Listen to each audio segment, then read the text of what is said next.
এই কান্নার আওয়াজ হচ্ছে এক মায়ের দুটি সন্তান, দুটি কলিজা হারানোর বেদনা। ছোট ভাই রুবেল সৌদি আরবে প্রবাসরত গত 2024 সালে গিয়েছিল, কিন্তু সে কফিলের দোকানে একটি বার্গার খাওয়ার অপরাধে তাকে তার জীবনকে দিয়ে দিতে হয়েছে। তার সাথে সাথে দীর্ঘ 1 বছর পরে আইনি লড়াইয়ের পর তার বড় ভাই দেশ ও বিদেশে বিভিন্ন যোগাযোগ মাধ্যমে তার লাশকে আনার সক্ষম হয়।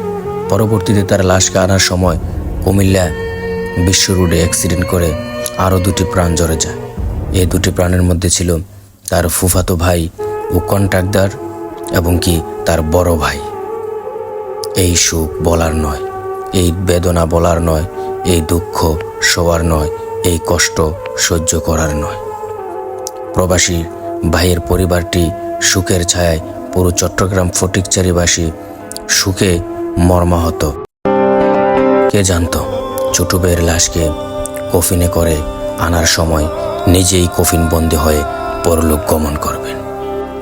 সাম্প্রতিক এক ঘটনাটি, ছোট ভাইয়ের লাশ আনতে গিয়ে বড় ভাইয়ের প্রাণ গেল সড়ক দুর্ঘটনায়, সাথে ফুফাতো ভাই ও কন্ট্রাক্টর। সৌদি আরবে নিহত মোহাম্মদ রুবেল ভোজপুর নিবাসী প্রবাসী রুবেলের লাশ ঢাকা এয়ারপোর্ট থেকে আনতে গিয়ে কুমিল্লা মিয়াবাজারে মর্মান্তিক সড়ক দুর্ঘটনায় প্রবাসী রুবেলের বড় ভাই ও বাবুল ইব্রাহিম চেয়ারম্যানের ভাগিনা রুবেলের ফুফাতো ভাই ও কন্ট্রাক্টর উসমান এই গাড়িতে ছিলেন। তারা সবাই ইন্তেকাল করেন। আসুন আমরা সবাই এই প্রবাসী রুবেলের পরিবারের পাশে দাঁড়াই এবং প্রবাসী রুবেলের পরিবারের জন্য সবাই ফরিয়াদ করি মহান আল্লাহর কাছে।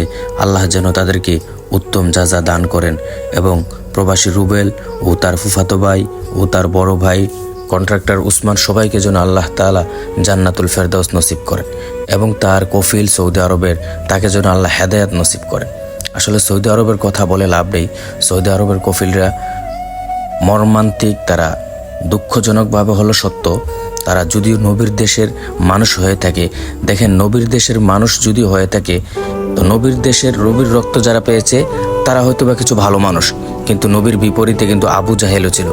আবু জাহেলের রক্ত এখনও সৌদি আরবে বসবাসরত আছে, যারা নাকি আমাদের বাঙালি, হিন্দি, পাকিস্তানি হাজার হাজার প্রবাসীকে শারীরিক ও পাশবিক নির্যাতন চালাচ্ছে দিন বাই দিন। এগুলোকে প্রতিহত করতে হবে, এগুলোর প্রতিবাদও করতে হবে সাথে সাথে।